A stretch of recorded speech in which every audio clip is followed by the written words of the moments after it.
ہوتا۔ ان جلسوں کا مقصد صرف وقت کو برباد کر دینا نہیں ہوتا، ان جلسوں کا مقصد صرف کھانا پینا نہیں ہوتا، ان جلسوں کا مقصد چند نعرے لگا لینا نہیں ہوتا، بلکہ ان جلسوں کا مقصد اپنی زندگی میں انقلاب پیدا کرنا ہوتا ہے۔ ان جلسوں کا مقصد اپنی زندگی میں تبدیلی پیدا کرنا ہوتا ہے۔ ان جلسوں کا مقصد یہ ہے انسان یہاں پر آئے تو آتے وقت اگرچہ وہ بے نمازی تھا لیکن یہاں سے جائے تو پھر بے نمازی بن کر کے نہ جائے، دل میں یہ ارادہ اور تمنا لے کر کے جائے کہ انشاءاللہ میں نماز کی پابندی کروں گا۔ تو یہ جلسوں کا مقصد ہوتا ہے خیر آج ایک اللہ والے کے عرس کے موقع پر ان کے آستانے پر ہم نے حاضری لگائی۔ روایتوں میں آتا ہے اِنَّ ذِکْرَ الصَّالِحِينَ تنزل الرحمہ، جہاں پر اللہ والوں کا ذکر ہوتا ہے وہاں پر رحمت خداوندی کا نزول ہوتا ہے۔ اللہ والے کے ذکر کی محفل میں شرکت کرنے والا یہاں سے جاتا ہے تو خالی ہاتھ نہیں جاتا ہے، تاریخ بتاتی ہے کہ وہ اپنے دامنوں کو بھر کر کے جایا کرتا ہے۔ اللہ تبارک و تعالیٰ قرآن مقدسہ میں ارشاد فرماتا ہے قد افلح من تزکا وذکر اسم ربہ فصلی، کامیاب ہوا وہ انسان جس نے اپنے دل کو پاکیزہ کر لیا، اپنے رب کا ذکر کیا اور نمازوں کی پابندی کی۔ عزیزان ملت اسلامیہ، آج اگر انسان دنیا پر نظر ڈالے، دنیا کے حالات کا جائزہ لے تو آپ کو پتہ چلے گا ہر انسان چاہے کسی بھی لائن سے تعلق رکھنے والا ہو، کسی بھی علاقے سے تعلق رکھنے والا ہو، اس کے دل کی تمنا یہ ہے اللہ مجھے کامیابی عطا فرما دے۔ انسان اسکول میں پڑھنے والا راتوں کو جاگتا ہے، دن کو محنتیں کرتا ہے، مقصد یہ ہے کہ اللہ کامیابی عطا کر دے۔ انسان رات کو دولت کمائے، دن کو دولت کمائے، آرام کو اور سکون کو پیاروں بالکل ترک کر دے، مقصد یہ رہتا ہے کہ اللہ کامیابی عطا فرما دے۔ انسان اپنی دولت کو لوگوں کے اوپر بے شمار خرچ کرتا ہے، مقصد یہ رہتا ہے اللہ کامیابی عطا کر دے۔ لیکن یاد رکھیے گا آج جدھر بھی نظر اٹھا کر کے دیکھا جائے، لوگوں کے حالات کا جائزہ لیا جائے، یہ بات نکل کر کے سامنے آتی ہے دنیا میں بسنے والا ہر انسان آج کامیابی چاہتا ہے، آج کامرانی چاہتا ہے، آج ترقی اور بلندی چاہتا ہے۔ لیکن یاد رکھیے گا مال کی بنیاد پر نہ آج کسی کو ترقی ملی ہے نہ کل کسی کو ترقی مل سکتی ہے۔ حکومت اور ریاست کی بنیاد پر نہ آج تک کسی کو ترقی ملی ہے نہ کل کسی کو ترقی مل سکتی ہے۔ اس لیے کہ اگر مال کی بنیاد پر ترقیاں ملتی تو آج سب سے بڑا کامیاب انسان قارون ہوتا، اگر کرسی و حکومت کی بنیاد پر ترقیاں ملتی تو آج سب سے بڑا کامیاب انسان نمرود ہوتا۔ لیکن کامیابیاں نہ مال کی بنیاد پر ملتی ہے نہ حکومت اور ریاست کی بنیاد پر ملتی ہے نہ کرسیوں کی بنیاد پر ملتی ہے۔ رب کا قرآن کہتا ہے قد افلح من تزکا وذکر اسم ربہ فصلی، کامیاب انسان وہ ہوا کرتا ہے جو اپنے دل کو پاکیزہ کر لیا کرتا ہے، اپنے رب کا ذکر کیا کرتا ہے اور نمازوں کی پابندی کرتا ہے۔ جو انسان مال کی بنیاد پر کامیابیاں حاصل کرنا چاہتا ہے چند ہی دنوں کے اندر پھر وہ تنزلی کی طرف جاتا چلا جاتا ہے۔ لیکن جو بندہ اپنے دل کو پاکیزہ کر لیتا ہے، اپنے رب کا ذکر کرتا ہے، نمازوں کی پابندی کرتا ہے، پھر اللہ اسے وہ کامیابی عطا کرتا ہے، وہ کامیابی عطا کرتا ہے کہ 700 سال گزر جانے کے بعد بھی وقت کا حکمراں بھی اگر کہیں آ کر کے اپنے سر کو جھکاتا ہے تو وہ آستانہ میرے خواجہ کا آستانہ ہے، وہ آستانہ سرکار غریب نواز کا آستانہ ہے۔ یہ کامیابیاں کیسے ملتی ہے؟ رب کا قرآن کہتا ہے قد افلح من تزکا وذکر اسم ربہ فصلی، جو رب کی رضا کے اندر اپنے دل کو پاکیزہ کر کے رب کا ذکر کر کے نمازوں کی پابندی کر کے زندگی گزارتا ہے تو پھر وہ مقام انہیں ملتا ہے زمین پر بیٹھے بیٹھے اگر اشارہ کر دے تو اللہ تعالیٰ لوگوں کی بری تقدیروں کو بھلی فرما دیا کرو۔ نعرہ تکبیر، نعرہ رسالت، نعرہ رسالت، علماء اہل سنت، مسلک اعلی حضرت، نعرہ تکبیر۔ تین چیزوں میں میرے آقا نے کامیابی کا راز بتایا۔ نمبر ایک، اس نے دل کو پاکیزہ کیا۔ نمبر دو، جس نے اللہ کا ذکر کیا۔ اور نمبر تین، جس نے نمازوں کی پابندی کی۔ آج ہم میں سے کون ہے، چاہے مرد ہو چاہے عورت، جو یہ نہیں چاہتا ہو کہ اللہ مجھے کامیابی دے؟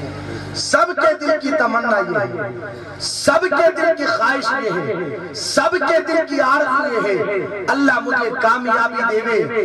یار ان آستانوں کے اندر آرام کرنے والوں سے ذرا پوچھو نا، راز کیا ہے؟ راز کیا ہے؟ آج اگر رات کو 12 بجے باپ کہے بیٹا دروازہ باہر کا کھلا رہ گیا، اٹھ کر کے بند کر دینا، تو بیٹا کہتا ہے آپ خود ہی اٹھ کر کے بند کر لو۔ رات کو 11 بجے ماں کہے بیٹا ذرا اٹھ کر کے گلاس پانی پلا دے، تو بیٹا کہتا ہے تو خود ہی اٹھ کر کے پی لے۔ ماں پانی مانگے، ہم دینے کے لیے تیار نہیں، باپ دروازہ بند کرنے کے لیے کہے، لیکن ہم پیاروں دروازہ بند کرنے کے لیے تیار نہیں۔ دنیا کے اندر بڑے سے بڑا آدمی ہمیں کوئی کام بتائے، لیکن ہم اس کام کو پورا کرنے کے لیے تیار نہیں۔ وجہ کیا ہے کہ آج رات کو 12 بجے لوگ 2-3 کلومیٹر کا اس اندھیرے کے اندر سفر کر کے اس اللہ والے کے آستانے پر حاضری لگاتے ہیں۔ دنیا کو میرا پروردگار بتانا چاہتا ہے، جو دل کو پاکیزہ کر لیا کرتا ہے، اللہ کی یاد میں اپنی زندگی گزار دیتا ہے، مصطفیٰ کریم صلی اللہ علیہ وسلم کی رضا کے اندر اپنے آپ کو فنا کر لیتا ہے، پھر اسے وہ شان ملتی ہے کہ اگر وہ جنگل میں بھی آرام کر لیتا ہے تو اللہ اس جنگل کو منگل بنا دیا کرتا ہے۔ اس جنگل کے اندر پیارو دور دور سے لوگ آ کر کے اس اللہ والے کا ذکر کرتے ہوئے نظر آتے ہیں۔ بنیادی طور پر کامیابی کے لیے اللہ تعالیٰ نے 3 چیزوں کا ذکر فرمایا۔ نمبر 1، دل کو پاکیزہ کر لیا جائے۔ نمبر 2، اللہ کا ذکر کرنا بندہ شروع کر دے۔ اور نمبر 3، نمازوں کی پابندی کر لے۔ اگر ان 3 چیزوں کو بندہ لازم کر لے گا تو اللہ اسے زمین پر بھی کامیابی دے گا، زمین کے اندر بھی۔ سبحان اللہ، سبحان اللہ، سبحان اللہ، بے شک۔ نمبر 1، دل کو صاف کیا جائے۔ کس کو صاف؟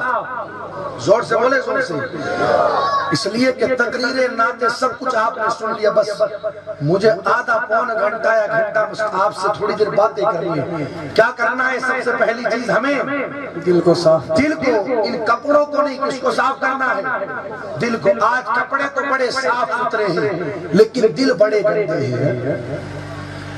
بندہ ایسے کپڑے پہننا چاہتا ہے کہ ایک داغ بھی اس کپڑے پر نہ رہے، لیکن اس بندے سے پوچھا جائے یار کپڑا تو تو ایسا پہننا چاہتا ہے کہ اس کپڑے پر ایک داغ بھی نہ رہے، کاش کہ تو اپنا دل بھی ایسا بنا لیتا کہ اس دل پر بھی ایک داغ نہ رہتا۔ کپڑے تو ہم نے سفید پہن لیے، کپڑے تو صاف ستھرے پہن لیے، لیکن اللہ اکبر دلوں کا حال دیکھا جائے تو بغض دلوں کے اندر بھرا ہوا، کینہ دلوں میں بھرا ہوا، حسد دلوں میں بھرا ہوا، جلن دلوں میں ہے ہمارے، تکبر دلوں کے اندر ہے، ایک دوسرے کے حوالے سے عداوت ہمارے دلوں کے اندر ہے۔ یہ ہمارے دلوں کا حال۔ پھر انسان یہ تمنا کرے مجھے کامیابی مل جائے، مجھے کامرانی مل جائے، اپنے دل سے کینے کو دور کر لو، اپنے دل کو مصطفیٰ پیارے کا مدینہ بنا لو، پھر دیکھ اللہ تعالیٰ تجھے کامیابی عطا کرتا ہے۔ جن لوگوں کو کامیابیاں ملی ہیں ان کے دل کا پاکیزہ تھے، ان کے دل صاف ستھرے تھے۔ آج اللہ اکبر ہم نے کامیابی کا خواب تو دیکھا، کامیابی کے حوالے سے اپنے آپ کو فکر مند تو کیا، لیکن جن چیزوں کو کامیابی کا راز میں اللہ نے بتایا ہے ہم نے ان چیزوں کے حوالے سے ذرہ برابر بھی کوشش نہ کی۔ ایک اللہ والے کے آستانے پر آ کر کے اللہ والے کا عرس منانے والوں پیغام بنیادی طور پر یہ پیغام آج ان کے آستانے سے ہم لے کر کے لیے جائے کہ انشاءاللہ ہم اپنے دلوں کو پاکیزہ بنائیں گے، اپنے دلوں کو صاف ستھرا کریں گے۔ میرے امام بریلی کے تاجدار نے بھی ہمیں یہ پیغام دیا، لوگوں جب بھی اللہ سے دعا مانگا کرو تو کپڑوں کی صفائی کی نہیں، دل کی صفائی کی دعا مانگا کرو۔ امام کہتے ہیں یا رسول اللہ چمک تجھ سے پاتے ہیں سب پانے والے، میرا دل بھی چمکا دے، چمکانے والے، اس لیے کہ جس بندے کا دل چمک جاتا ہے پھر اس بندے کا چہرہ بھی چمک جاتا ہے، جس کا دل چمک جاتا ہے اس کا ہاتھ بھی چمک جاتا ہے، جس کا دل چمک جاتا ہے اس کی پوری زندگی چمک جاتی ہے۔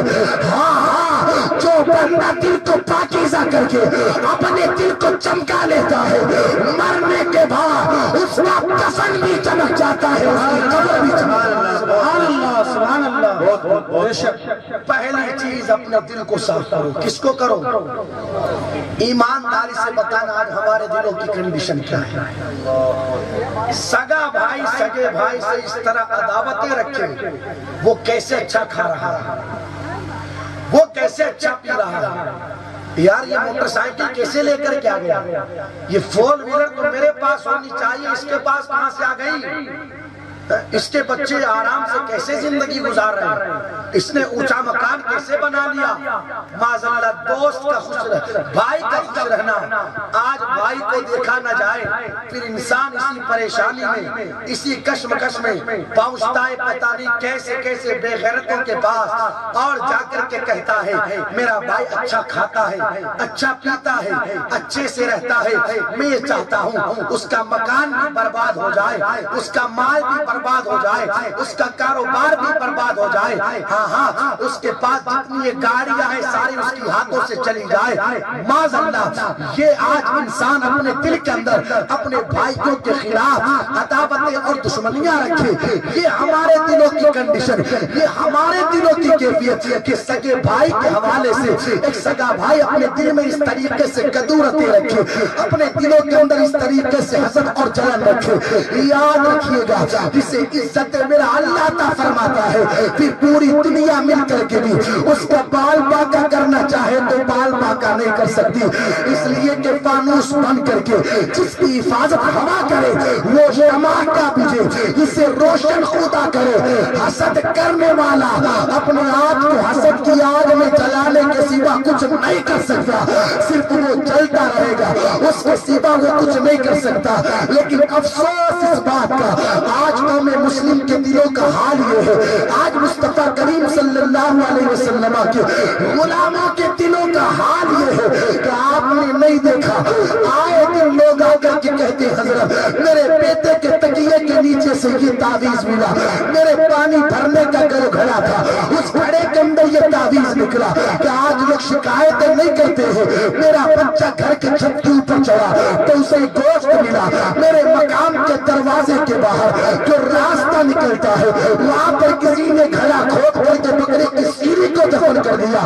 معاذاللہ اس طریقے سے یہ گندے کرتوت آج ایک سگا بھائی اپنے سگے بھائی کے حوالے سے، بے شک یہ ہمارے دلوں کا حال، اور ہم تمنا کریں کہ ہمیں کامیابی مل جائے، ہمیں کامرانی مل جائے۔ معاذاللہ کامیابی اسے نہیں ملتی۔ ہم سگے بھائیوں کے خلاف اس طرح دعوتیں رکھیں۔ اس ربیع النور کے مبارک مہینے میں آمینہ کا لال تشریف لایا، سبحان اللہ سبحان اللہ۔ کس طرح آئے میرے آقا، میرے پاس وہ جملے نہیں کہ آقا کی مبارک آمد کے منظر کو بیان کیا جائے، ہاں نا امام کی بارگاہ سے چند الفاظ لے لیے جائیں۔ امام کہتے ہیں صبح طیبہ میں ہوئی بڑھتا ہے باران، سبحان اللہ سبحان اللہ، نور کا آیا ہے تارا نور کا، ناریوں کا دور تھا دل جل رہا تھا نور کا، تم کو دیکھا ہو گیا ٹھنڈا کلیجہ نور کا، تیری نسل پاک میں ہے بچہ بچہ نور کا، تو ہے عین نور تیرا سب گھرانہ نور کا، اے رضا یہ احمدی نوری کا فیض نور ہے، ہو گئی میری غزل پڑھ کر قصیدہ نور کا۔ شاعر نے بڑے مچل کر کے کہا تھا دیکھو کون آئے ہیں آمینہ کے آنگن میں، رحمتوں کے سائے ہیں آمینہ کے آنگن میں، پاؤں پاؤں چلتے تھے مصطفیٰ فرشتوں نے اپنے پر بچھائے ہیں آمینہ کے آنگن میں، ایک اچھے کی خاطر، سبزی اچھے کی خاطر اچھے اچھے آئے ہیں آمینہ کے آنگن میں، تو اس بابرکت مہینے میں میرے آقا تشریف لائے۔ لیکن اے نبی سے محبت کرنے کا دعویٰ کرنے والوں، ہمارے دلوں میں سگے بھائیوں کے حوالے سے آج اس طرح قدورت، آج اس طرح حسد، آج اس طرح جلل معذلہ، لیکن وہ آمینہ کا لا اپنے رضائی بھائی سے کتنا پیار کرتا ہے کہ کس وقت حضرت حلیمہ میرے آقا کو دودھ پلاتی ہے، ایک طرف کا نبی دودھ پی لیتے ہیں، دوسری طرف کے دودھ جب پلایا جاتا ہے تو آقا اپنے چہرے کو پھیر لیتے ہیں اور انگلی سے اشارہ کرتے ہیں، گویا کہ نبی بتانا چاہتے ہو امی جان میں بھائیوں کے حقوق کو دبانے نہیں آیا بلکہ دبے ہوئے حقوقوں میں ادا کرنے کے لیے آیا ہوں، لوگوں کو بتانے کے لیے آیا ہوں کہ بھائی کا حق کیا ہے۔ یا جس نبی کا ہم کلمہ پڑھتے ہیں وہ نبی اپنے رضائی بھائیوں کے ساتھ اتنی پاکیزگی کے ساتھ پیش آتا ہے تو اس نبی کا عالم اپنے سگے رشتہ داروں کا سبحان اللہ، نعرہ تکبیر، نعرہ رسالت، مسلک اعلی حضرت، نعرہ تکبیر، نعرہ رسالت۔ یہ نہیں ہماری قوم کا آج حال ہے، اور شہروں کے مقابل گاؤں میں ایسے معاملات زیادہ ہیں۔ لوگ تلاش کرتے ہیں ایسے لوگوں کو، وہ 21,000 بھی لے گا تو ہم دینے کے لیے تیار ہیں، لیکن ایسا مل جانا چاہیے کہ جو میری بہن کے گھر کو برباد کر دے۔ معاذ اللہ سے برباد، ان کاموں میں مردوں سے آگے عورتیں ہیں، کبھی اسے برباد کرو کبھی اسے برباد کرو، یہ ساس تو زیادہ بک بک کرتی ہے، ایسا تعویذ بنوا دو بس اس کے خلاف کہ اس کی زبان بند ہو جائے، جتنا میں کہوں اتنا میری ساس کرے، جو میں کہوں وہ میری ساس کرے۔ آج یہ سارے معاملات ہیں یا نہیں ہمارے معاشرے کے اندر؟ استغفر اللہ، اپنے دلوں کو پاکیزہ کر، پھر دیکھ اللہ تعالیٰ مجھے کتنی بلندیاں عطا کرتا ہے۔ اپنے دل میں جلن نہ رکھ، حسد نہ رکھ، عداوتیں نہ رکھ، اپنے سینے میں اگر کسی چیز کو بسانا ہے تو آمینہ کے لال کی محبت کو بسا لے، مصطفیٰ پیارے کے جلوے کو بسا لے، پیغمبر اسلام صلی اللہ علیہ وسلم کی محبتوں کو بسا لے۔ اگر سینے سے کینہ نکال کر کے سینے کو مصطفیٰ پیارے کی محبتوں کا مدینہ بنا لے گا، آقا کی عقیدتوں کا مرکز بنا لے گا، تو پھر اللہ تعالیٰ تجھے وہ شان عطا کرے گا۔ میرے امام نے کہا نکیرین کرتے ہیں تعظیم میری، فدا ہو کہ تجھ پہ یہ عزت ملی ہے۔ اگر سینے میں نبی کا عشق بسا لے گا، دنیا سے جائے گا تو قبر میں فرشتے سوالات بعد میں کریں گے، پہلے تیری تعظیم کرتے ہوئے۔ سبحان اللہ، سبحان اللہ۔ دل کو پاک کریں گے انشاءاللہ، انشاءاللہ دل کو پاک کریں، دل کو پاک کریں۔ اللہ والوں نے اپنے دلوں کو پاک کیا ہے۔ جب دل پاک ہو جاتا ہے نا پیارے، جب دل پاک تو پھر شان کیا ملتی ہے؟ اللہ کے ایک ولی ہے، ہاتھ میں تسبیح لے کر کے اپنے گھر سے باہر نکلے، ادھر سے کسی شہزادے کا گزر ہو رہا تھا، اس کے ہاتھ میں بندوق تھی۔ جب اس کی ملاقات اللہ والے سے ہوئی تو اللہ والے سے کہنے لگا تمہیں پتا ہے میرے ہاتھ میں جو ہتھیار ہے وہ کتنے کمال والا ہے؟ اللہ والے نے کہا بتا تو صحیح کتنے کمال والا ہے۔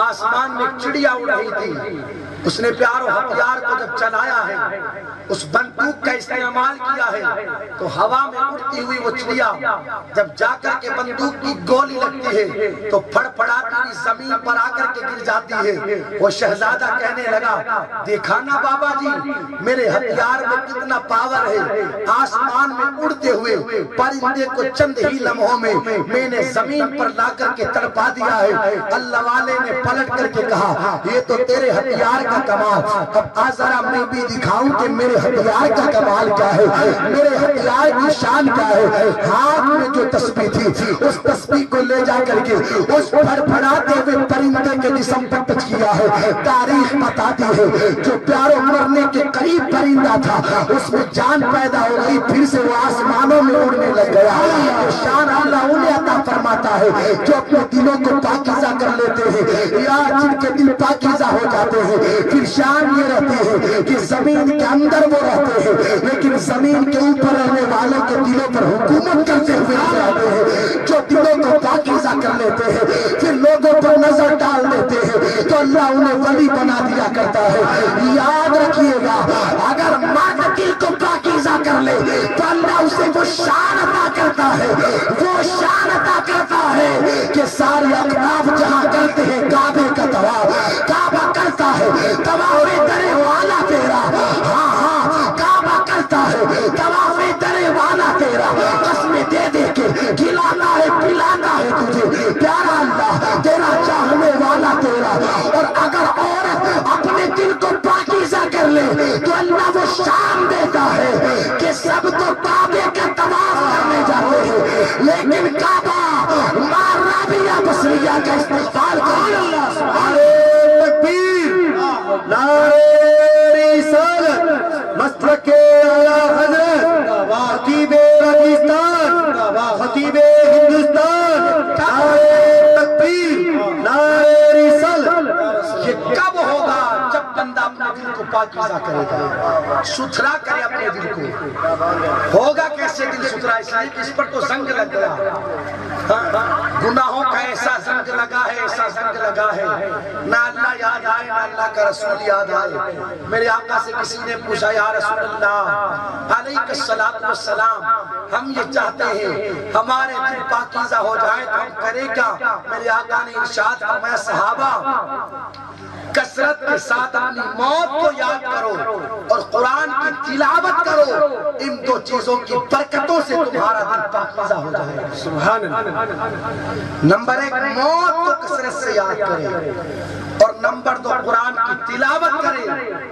جب بندہ ان دونوں چیزوں کا کثرت سے ذکر کرے گا تو اللہ تعالیٰ اس کے دل کو پاکیزہ فرما دے گا۔ ان اللہ والوں سے ہم پیار کرتے ہیں نا، کتنا یاد کرتے تھے یہ موت کو، کتنا یاد کرتے تھے۔ کئی بزرگوں کے حوالے سے روایتوں میں آتا ہے اپنے گھروں میں قبر بنا کر کے رکھتے باضابطہ، اور دن میں کئی مرتبہ اس قبر میں اتر کر کے لیٹ جاتے تھے۔ لوگ پوچھتے تھے بات سمجھ میں نہیں آئی، اپنے گھر ہی میں آپ نے قبر بنا لی اور کئی مرتبہ اتر کر کے لیٹ جاتے ہو، تو ارشاد فرماتے ہیں جس گھر میں حقیقت میں ہمیں جانا ہے اس گھر میں جانے کا ابھی سے کیوں نہ اندازہ لگا لیا جائے، ابھی سے کیوں نہ اس گھر میں جانے کی تیاری کر لی جائے۔ کس طریقے سے اللہ والے اپنی موت کو یاد کیا کرتے تھے، دن میں کئی بار موت کو یاد کرنے کی بنیاد پر ان پر سسکیاں بند جایا کرتی تھی۔ لیکن ایمانداری سے بتانا، جن کی راتیں مسلح پر گزرے، جن کا دن اللہ کی ذکر میں گزرے، جن کا دن روزے کی حالت میں گزرے، جن کی راتیں تسبیح و تحلیل میں گزرے، وہ موت کو اس طریقے سے یاد کرے کہ باضابطہ گھر میں قبریں بنائی ہوئی ہو، اور کئی بار دن میں ہچکیاں ان کی بند جائے، کئی مرتبہ ان کی آنکھوں سے آنسو جاری ہو جائے۔ لیکن اے مسلمان، آج سر کے بال سے لے کر کے پاؤں کے ناخن تک ہمارا پورا وجود گناہوں میں ڈوبا ہوا ہے، لیکن کیا کبھی ہمیں موت یاد آتی ہے؟ اللہ اکبر۔ حالت یہ ہے لوگ اگر کسی کے جنازے میں بھی جاتے ہیں، ادھر جنازہ تیار رکھا ہوا لیکن لوگوں کو فکر چائے کی ہوتی ہے، ادھر جنازہ تیار رکھا ہوا لیکن لوگوں کو فکر بیڑی سگریٹ کی ہوا کرتی ہے، ادھر جنازہ رکھا ہوا لیکن کاروبار کی فکر ہے، دنیا کی فکر ہے، دنیاوی معاملات کی فکر ہے۔ افسوس ہوتا ہے قوم پر اس وقت جب کہ قبرستان میں جانے کے بعد بھی ہماری قوم مستیاں کرتی ہوئی نظر آتی ہے۔ اور معاف کیجئے گا، یہ حقیقت ہے، حقیقت۔ لوگ کہتے ہیں حضرت اگر اس قوم کے جوان کو جوئے کھیلنے کے لیے کئی جگہ نہیں ملتی تو ماشاءاللہ یہ قبرستان میں جا کر کے کھیلتے ہیں۔ اللہ اگر اس جوان کو زنا کرنے کے لیے کئی جگہ نہیں ملتی تو ماشاءاللہ قبرستان میں جا کر کے زنا کرتا ہے۔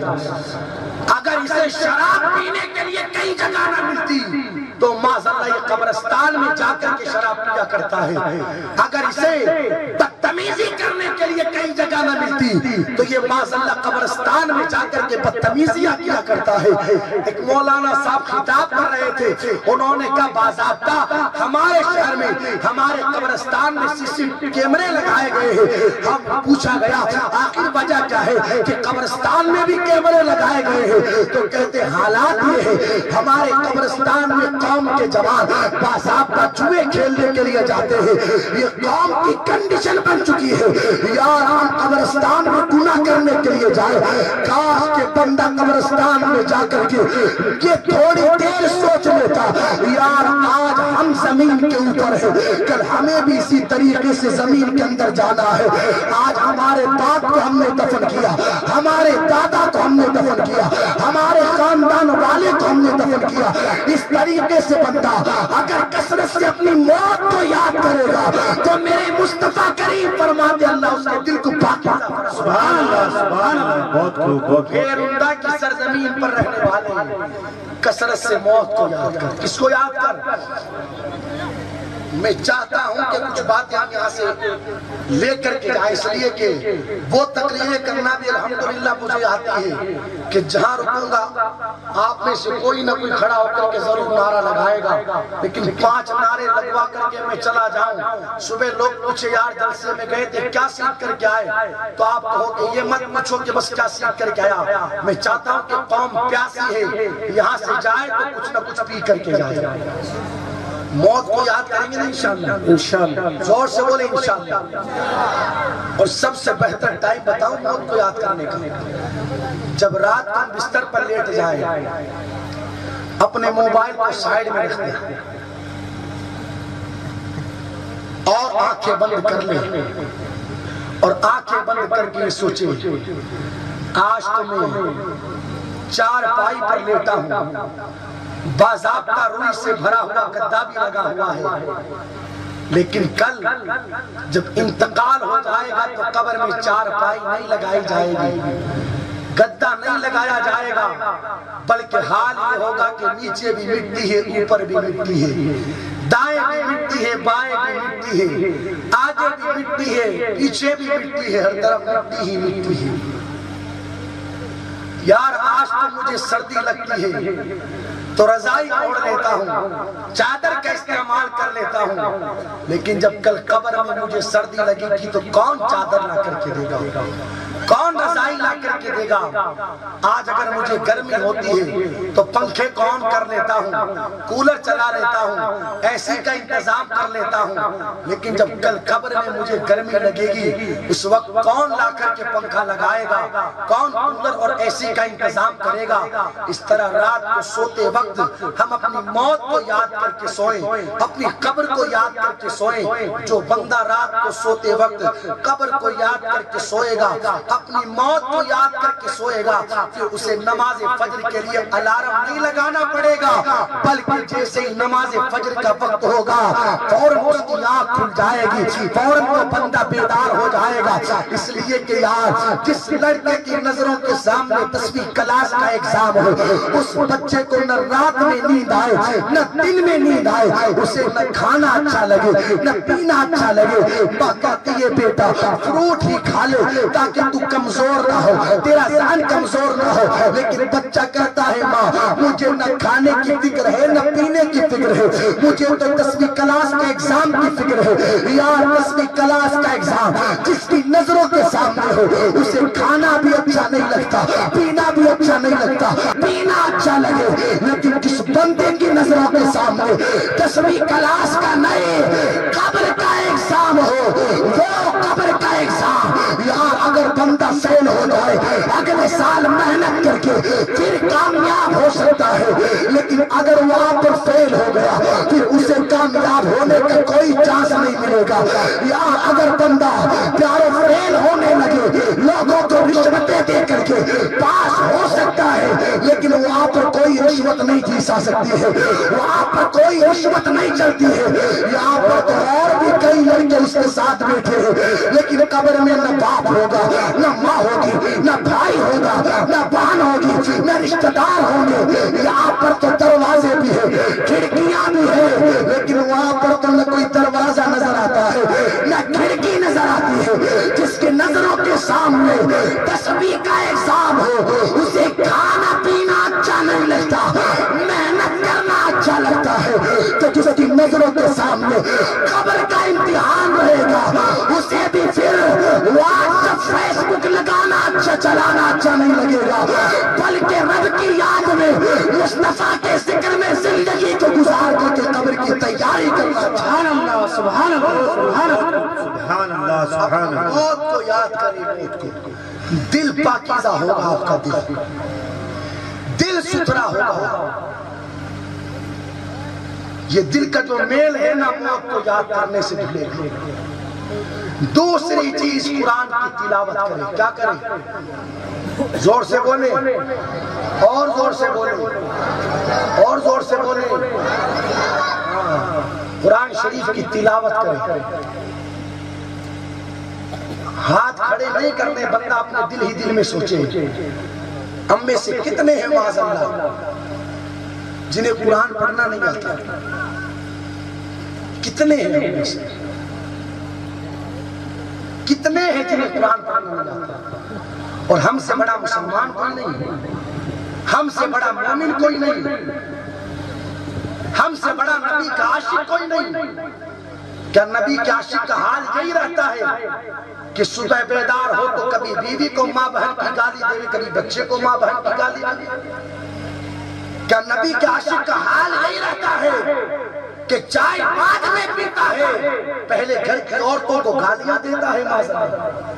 یہ عاشق رسول کا حال نہیں رہتا۔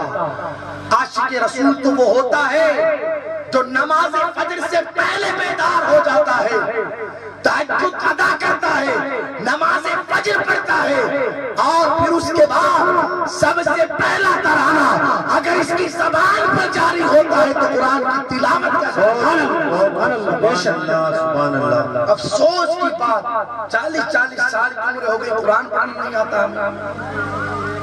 پھر ہم آ کر کے کرتے کیا ہے اللہ والوں کے آستانوں پر؟ کیا کرتے ہیں؟ کیا کرتے ہیں ان آستانوں پر آ کر کے؟ جب قرآن پڑھنا نہیں آتا تو پھر کریں گے کیا یہاں پر؟ انہوں نے پوری زندگی ہمیں یہی درس دیا، لوگوں اگر اپنے تعلق کو مضبوط کرنا ہو تو اللہ رسول کی ذات سے مضبوط کر لیا جائے۔ سبحان اللہ۔ آج جو انہیں بلندیاں ملی ہے، مقام و مرتبہ ملا ہے، اس کے پیچھے راز یہ ہے کہ دل میں دنیا کی محبت کو نہیں، اللہ رسول کی محبت کو انہوں نے بسا۔ تو قرآن پڑھنا سیکھیں، پڑھیں گے نا انشاءاللہ؟ بولو انشاءاللہ ضرور سیکھیں گے۔ اور کب سیکھیں گے؟ سیکھیں گے، حضرت کہہ دیا نا اب سیکھیں گے، اب کیا آپ پیچھے پڑھ گئے ہمارے؟ کب سیکھیں گے بتاؤ نا؟ کہو انشاءاللہ ہم یہ عہد کرتے ہیں کہ صبح ہی سے انشاءاللہ قرآن پڑھنا سیکھیں گے۔ انشاءاللہ بولے انشاءاللہ کل سے قرآن پڑھنا سیکھیں گے یار؟ نہیں سیکھیں گے پھر کیا سیکھیں گے؟ جب قرآن پڑھنا نہیں سیکھو گے تو پھر کیا سیکھیں گے؟ کتنی شرم کی بات، کتنی شرم کی، مسلمان اور اسے قرآن پڑھنا نہیں آتا، مسلمان اور اسے قرآن پڑھنا نہیں آتا، اسے قرآن پڑھنا آتا۔ قرآن مقدسہ اس پاکیزہ کلام کا نام ہے۔ آج اگر تیرے پاس قرآن کی تعلیم ہوتی نا تو تم مارا مارا نہ پھرتا، تیرے گھر میں پریشانیاں نہ ہوتی، تیرے گھر میں کوئی درد نہ ہوتے، تیرے گھر میں اللہ اکبر یہ بیماریوں کا جو طوفان نظر آتا ہے، یہ بیماریوں کا طوفان نظر نہ آتا۔ اس لیے کہ رب کا قرآن کہتا ہے وَنُنَزِّلُ مِنَ الْقُرْآنِ مَا هُوَ شِفَاءٌ وَرَحْمَةٌ لِلْمُؤْمِنِينَ، ہم نے قرآن کو مومنوں کے لیے رحمت اور شفا بنا کر کے نازل فرمایا ہے۔ اگر تیرے گھر میں کوئی بیمار ہو جاتا تو اول آخر درود شریف پڑھتا، 3 مرتبہ سورہ فاتحہ کی تلاوت کرتا، اپنے بیمار پر دم کرتا، اللہ اسے شفا عطا۔ یہ کب ہوتا جب مجھے قرآن پڑھنا تھا؟ کتنی شرم کی بات کہ مسلمان اور اسے قرآن پڑھنا نہیں آئے۔ آج ہماری قوم کا جوان 25 سال 30 سال 27 سال اس کی عمر ہو گئی لیکن اسے سورہ فاتحہ نہیں آتی، سورہ اخلاص نہیں آتی اسے۔ معاذ اللہ، حد تو یہ ہے، حد تو یہ ہے، اسے کلمہ پڑھنا تک نہیں آتا۔ کلمہ پڑھنا جب سمیلن میں جاتے ہیں نا علماء نکاح پڑھانے کے لیے، اس وقت لوگوں کی اصلیت نکل کر کے سامنے آتی ہے۔ ایسے تو بہت بڑے بڑے مسئلے یہ بیان کر رہا تھا، اس کا حال یہ ہے جب امام سامنے سے کلمہ پڑھایا، پڑھ بیٹا لا الہ الا اللہ، تو اللہ اکبر، حال یہ ہے کہ لوگوں سے لا الہ الا اللہ بھی نہیں پڑھا جاتا۔ کئی لوگ کہتے ہیں الہ الہ الہ، آپ تھک جاؤ، محنت کر کر کے تھک جاؤ، لیکن پھر بھی الہ الہ۔ 30 سال کی عمر ہو گئی لیکن اسے کلمہ صحیح معنوں میں پڑھنا نہیں آتا، درود شریف سے پڑھنا نہیں آتا، قرآن کی تلاوت سے کرنا، پھر اسے کیا ہے؟ اللہ والوں سے اگر ہم وابستہ ہیں تو صحیح معنوں میں اللہ والوں کی غلامی یہ ہے کہ ہم قرآن مقدسہ سے اپنے آپ کو وابستہ کر لیں گے، اللہ رسول کی محبت کو اپنے سینے میں بسا لیں گے، انشاءاللہ اللہ کا ولی بھی راضی ہو جائے گا اور اللہ کا رسول بھی راضی ہو جائے گا۔ بے شک بے شک۔ اور اگر ہم قرآن سے دور رہیں گے، نبی کی سنتوں سے دور رہیں گے، پیغمبر اسلام صلی اللہ علیہ وسلم کے طریقے سے دور رہیں گے، تو یاد رکھیے گا ایک نہیں 50 حاضریاں لگا دیں اللہ والوں کے آستانوں پر، کوئی فائدہ نہیں ملنے والا۔ سمجھ رہے ہو نا میری بات؟ اور یہ ذمہ داری ماں باپ کی ہوتی ہے، ماں باپ کی۔ میرے آقا ارشاد فرماتے ہیں ماں باپ کی یہ ذمہ داری بنتی ہے کہ اپنی اولاد کو قرآن کی تعلیم سکھائے۔ کیا سکھائے؟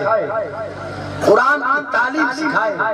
آج باپ کو یہ تو فکر رہتی ہے یار میرے مرنے کے بعد پتہ نہیں میرا بیٹا کاروبار کو ہینڈل کر پائے گا یا نہیں کر پائے گا، پتہ نہیں یہ صحیح طریقے سے بزنس کر پائے گا یا نہیں کر پائے گا، پتہ نہیں کہ لوگوں سے ملاقاتیں کر پائے گا یا نہیں کر پائے گا۔ کاش میں تجھے ساتھ ہی ساتھ یہ بھی فکر ہوتی میں تو چلا جاؤں گا، پتہ نہیں میرے بیٹے کو قرآن کی تلاوت کرنا آتا ہے یا نہیں آتا۔ یار اپنے بیٹے کو قرآن کی تلاوت کرنا سکھاؤ، اسے قرآن کی تعلیم دلواؤ، اسے قرآن کا سلیقہ سکھواؤ۔ بڑے خوش نصیب ہوتے ہیں وہ ماں باپ جو اپنی اولاد پر سب سے پہلے اگر کسی چیز کی فکر کرتے ہیں تو قرآن کی تعلیم کے حوالے سے فکر کیا کرتے ہیں۔ ان اللہ والوں کے عرس کی محفل سجانے والوں تاریخ اٹھا کر کے پڑھو، ان کے ماں باپ نے اگر سب سے پہلے انہیں کہیں بھیجا ہے تو قرآن سیکھنے کے لیے۔ سمجھ میں آ رہی ہے نا میری بات؟ سب سے پہلے کیا قرآن کی بات اچھی نہیں لگ رہی آپ کو؟ کہاں جا رہے ہو بھائی، کہاں جا رہے ہو؟ یہی تو ہماری قوم کی کنڈیشن ہے، جب نعت شریف چلتی ہے ایسے کودتے ہیں، ان سے بڑا کوئی عاشق رسول نہیں ہے۔ کہ یہ نبی کا ذکر نہیں ہو رہا، کہ یہ قرآن کی بات نہیں ہو رہی، تو پھر کہاں جا رہی ہے ہماری؟ فلم دیکھنے جائے جب تک 3 گھنٹے پورے نہ ہو جائے اس وقت تک باہر نہیں نکلتے، اور دل کہتا ہے شور دیکھ کر کے جاؤ۔ یہ حال ہمارا فلمیں دیکھنے کے حوالے سے، اور جب مدینے والے کے ذکر کی محفل ہو کب امام صاحب چھوڑے اور کب بھاگو۔ خیر الحمدللہ ہمارا مزاج نہیں ہے کہ ہم کسی پر بوجھ بن جائے، جب تک قوم سنتی ہے اس وقت تک سناتے پھر چھوڑ دیتے ہیں۔ بس ایک دو بات اور سننے میں اپنی بات کو پوری کروں۔ تو عرض یہ کر رہا تھا اللہ والوں کی آپ زندگی اٹھا کر کے پڑھے تو آپ کو پتا چلے گا ان کے والدین نے اگر سب سے پہلے انہیں کہیں بھیجا ہے تو قرآن سیکھنے کے لیے بھیجا ہے۔ بے شک بے شک، سمجھ میں آ رہی ہے میری بات؟ اور کتنی محنتیں کی قرآن کے حوالے سے، کتنی محنتیں کی۔ ایک اللہ کے ولی ہیں نام جن کا حضرت ربیعہ، تابعی بزرگ گزرے ہیں، ان کے والد گرامی کا نام عبد الرحمن تھا۔ دل کو کانوں سننا، بس بات پوری کر رہا ہوں۔ نام ان کا ربیعہ اور ان کے والد صاحب کا نام عبد الرحمن۔ ہوا یوں حضرت عبد الرحمن رضی اللہ تعالیٰ عنہ جو میرے آقا کے صحابی ہیں، انہیں کسی جنگ کے لیے جانا تھا، تو جاتے وقت انہوں نے اپنی بیوی کے شکم میں ایک بچہ چھوڑا اور کہتے ہیں میری زوجہ محترمہ یہ 30,000 دینار ہے، انہیں اپنے پاس رکھ لیے جائیں، جب واپس پلٹ کر کے آؤں گا تو میں تم سے یہ پیسے لے لوں گا۔ بیوی نے کہا ٹھیک، وہ چلے گئے۔ 27 سال کے بعد واپس پلٹ کر کے آئے۔ کتنے سالوں کے بعد؟ 27 سالوں کے بعد آ کر کے دروازہ کھٹکھٹایا، اندر سے خوبصورت نوجوان نکلا، اس نے پوچھا کون کس سے کام ہے؟ عبد الرحمن کہتے ہیں یہ مکان میرا ہے۔ وہ جوان کہتا ہے آپ کا مکان؟ یہ مکان تو میرا ہے، 27 سالوں سے اس مکان میں میں رہتا ہوں۔ خیر کئی ساری گفتگویں ہوئی، اندر سے ماں نے کہا بیٹا آنے دے، آنے والا کوئی اور نہیں تمہارے والد ہے جن کا تم انتظار کر رہے ہو۔ خیر باپ بیٹے دونوں گلے سے لگے، محبت بھری باتیں ہوئی، اتنے میں اذان کا ٹائم ہو گیا۔ شہزادہ اپنے گھر سے نکلا، مسجد نبوی میں جا کر کے نماز ادا کروانے لگا۔ والد صاحب نے اپنے بیوی سے پوچھا 30,000 دے کر کے میں تمہیں دینار گیا تھا، آخر وہ ہے کہا؟ بیوی نے کہا آتے سب سے پہلے پیسے کی بات کی، نہ میرے بارے میں پوچھا نہ بچے کے بارے میں پوچھا، اور ہاں نہ کسی اور معاملے کے حوالے سے تم نے ہم سے سوال کیا، سب سے پہلے پیسوں کے بارے میں پوچھا۔ آپ بیٹھے تو صحیح، کھانا تو کھا لے، نماز تو پڑھ لے، میں بتاؤں گی کہ وہ پیسہ کہاں چلا گیا۔ المختصر کھانا کھایا، اور کھانا کھانے کے بعد جب مسجد نبوی میں نماز ادا کرنے کے لیے آئے، نماز مکمل کرنے کے بعد کیا دیکھتے ہیں؟ ایک خوبصورت سا نوجوان منبر رسول پر بیٹھ کر کے لوگوں کو درس حدیث دے رہا ہے، سر پر عمامہ شریف سجائے ہوئے ہیں، جبہ شریف پہنے ہوئے ہیں، اور درس حدیث لوگوں کو دے رہا ہے۔ اس کے درس حدیث کو سننے والے بڑے بڑے اللہ کے مقدس ولی ہیں۔ حضرت عبد الرحمن لوگوں سے پوچھتے ہیں یہ نوجوان کون ہے جو لوگوں کو درس حدیث دیتا ہے؟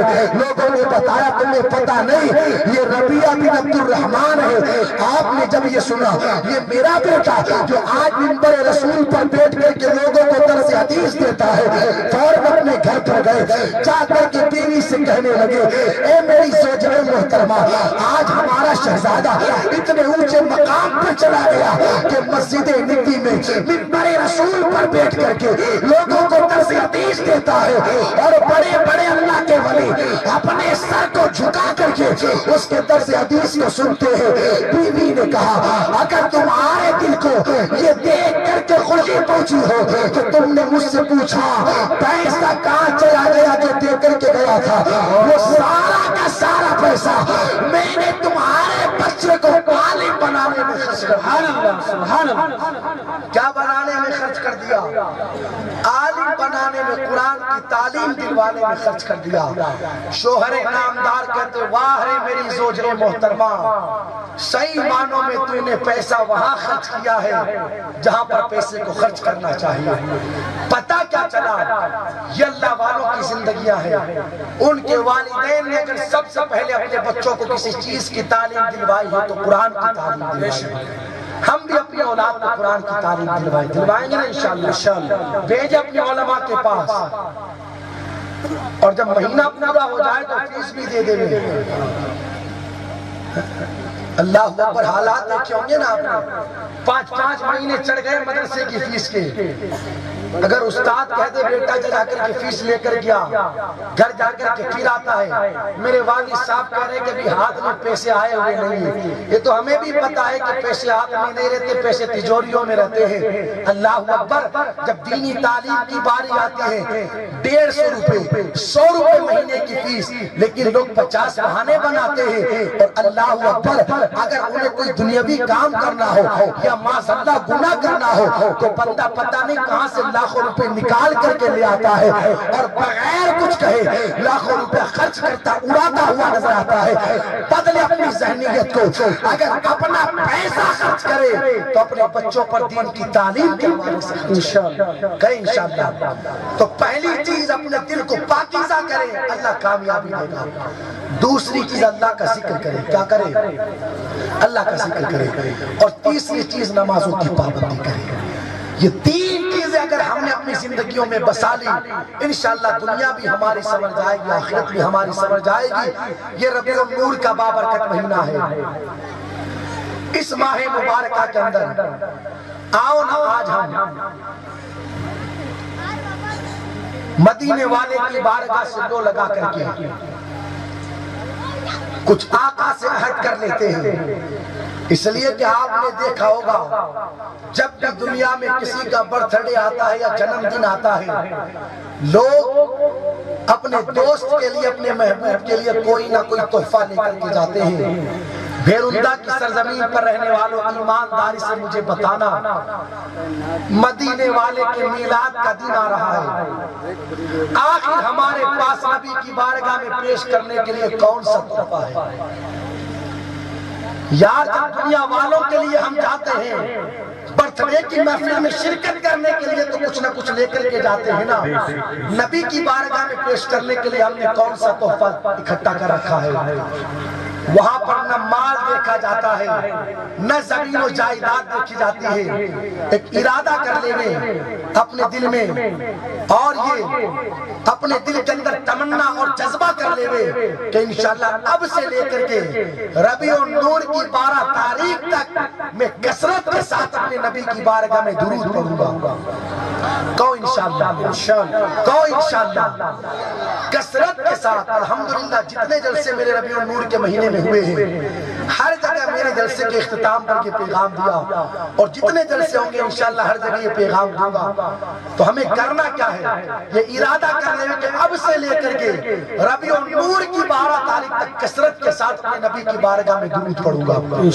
اٹھتے بیٹھتے چلتے پھرتے سوتے جاگتے ہر وقت جب بھی مجھے ٹائم ملے گا اپنے وقت کو گناہوں میں نہیں، مصطفیٰ کی بارگاہ میں درود پڑھنے میں گزاروں گا۔ ویسے ہمیں پوری زندگی درود پڑھنا ہی ہے، لیکن ان دنوں میں کثرت کے ساتھ درود پڑھے۔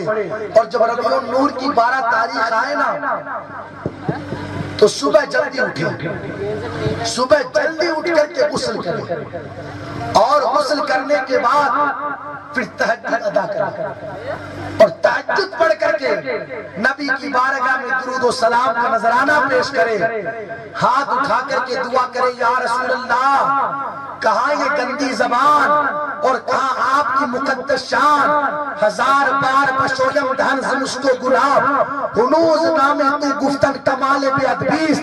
اگر 1000 مرتبہ میں اپنی زبان کو مشک عنبر سے دھو لوں پھر آپ کی تعریف کروں تو یہ بھی آپ کی شان میں بے ادبی ہے۔ لیکن آقا جس طریقے سے بھی مجھ سے ہو سکا، جس طریقے سے بھی مجھ سے بن سکا، یا رسول اللہ علیہ السلام میں نے آپ کی بارگاہ میں آقا آپ کی ولادت کے اس مبارک دل میں درود کا تحفہ پیش کیا ہے، آقا اسے قبول کر لیا جائے۔ ہم نے روایتوں میں پڑھا ہے اگر نبی ایک جانور کا درود قبول کر لیتے ہیں تو اللہ تعالیٰ اس جانور پر دنیا کی آگ کو حرام فرما دیتا ہے۔ اگر ہمارا بھی درود قبول ہو گیا تو انشاءاللہ اللہ رسول کی ذات سے امید ہے ہم پر بھی دنیا کی بھی آگ حرام ہو جائے گی اور جہنم کی بھی آگ حرام ہو جائے گی۔ کریں گے نا انشاءاللہ درود کی پابندی، پڑھیں گے نا کثرت کے ساتھ درود شریف۔ کچھ نہیں رکھا اس واٹس ایپ میں، اس فیس بک میں، برباد کر دیا اس نے لوگوں کو۔ اگر کوئی مجھ سے پوچھے نا سکندر بھائی کہ اس وقت سب سے بڑی بیماری کا نام کیا ہے، کافی دور کا سفر کر کے آئے، بالوترا سے ہمارے سکندر بھائی آئے، ماشاءاللہ اللہ سلامت رکھے گے۔ کوئی مجھ سے پوچھے نا کہ اس وقت سب سے بڑی بیماری کا نام کیا ہے تو میں کہوں گا موبائل۔ حالانکہ لوگ کینسر بتاتے ہیں، اس لیے کہ کینسر کی بنیاد پر لوگوں کی جانیں جاتی ہیں، لیکن اس موبائل کی بنیاد پر آج لوگوں کے ایمان کے سودے ہو رہے ہیں۔ اتنی بڑی بیماری ہے، اتنی بڑی بیماری، ہر وقت بندے کو اگر خیال آتا ہے تو اپنے موبائل کا، کئی مرتبہ اس موبائل کی وجہ سے ہماری نمازیں خراب ہو جاتی ہیں۔ اگر نماز میں بھی توجہ اگر کہیں لگی ہوئی ہے تو اللہ اکبر، اس موبائل کی طرف کچھ نہیں رکھا اس کے اندر۔ تعلق توڑ لے اور کثرت کے ساتھ اپنے نبی کو یاد کرے، مدینے والے کی بارگاہ میں درود پڑھے۔ ربیع النور کی مبارک تاریخ جو 12 ہے، بڑی بابرکت تاریخ ہے. خوب نبی کا جشن منائے, خوب آقا کا چرچا کرے, خوب آقا کی یادیں منائے. اور آؤ نا, کیوں نہ ہم نبی کی بارگاہ میں درود کا تحفہ پیش کرنے کے ساتھ ساتھ آج داڑھی کا تحفہ بھی پیش کرنے کے لیے تیار ہو جائیں. آقا, آپ کی میلاد کا مبارک مہینہ ہمیں میسر آیا, ہم نے آپ کی بارگاہ میں اپنے چہرے پر داڑھی سجا کر کے آپ کی بارگاہ میں داڑھی کا تحفہ پیش کیا ہے. آج تک آقا ہم نمازوں سے دور تھے, لیکن آج نماز کی پابندی کر کے ہم آپ کی بارگاہ میں نمازوں کا تحفہ پیش کرتے ہیں. جب ربیع النور کی 12 تاریخ آئے, آقا کی بارگاہ میں سارے تحفے پیش کرے. اگر مدینے کا سلطان ہم سے راضی ہو گیا تو انشاءاللہ ہماری دنیا بھی سنور جائے گی اور ہماری آخرت بھی سنور جائے گی. اور اختتام پر 2-3 جملے.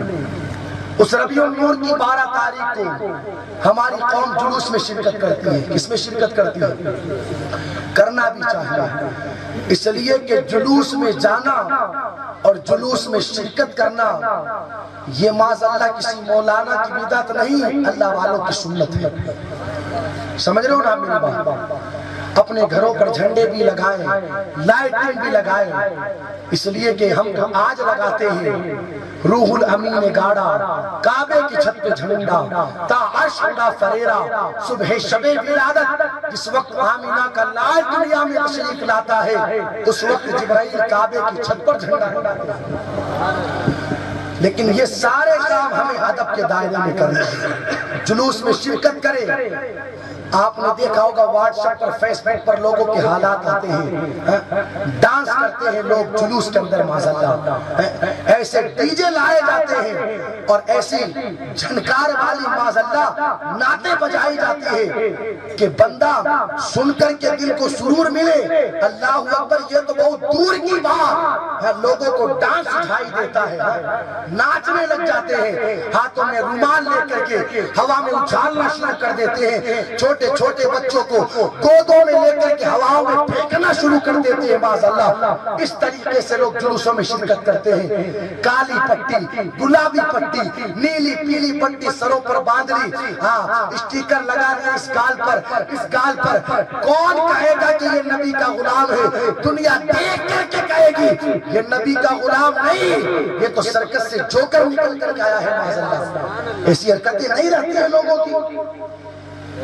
یہ کون سا طریقہ کہ یار نے پٹیاں باندھ لی, گالوں کے اوپر اسٹیکر لگا لیے معاذ اللہ, یہ کون سا طریقہ؟ جلوس میں شرکت کرے تو ادب کے ساتھ شرکت کرے. آج ہی سے سفید کرتا پجامہ سلانے کے لیے درزی کے پاس ڈال کر کیا جائے. کیا کریں؟ سفید کرتا پجامہ کل جائیں اور درزی کے پاس ڈال دیں, اور اگر مناسب ہو تو سر پر امامہ شریف. کیا زور سے بولو نا, سر پر امامہ شریف.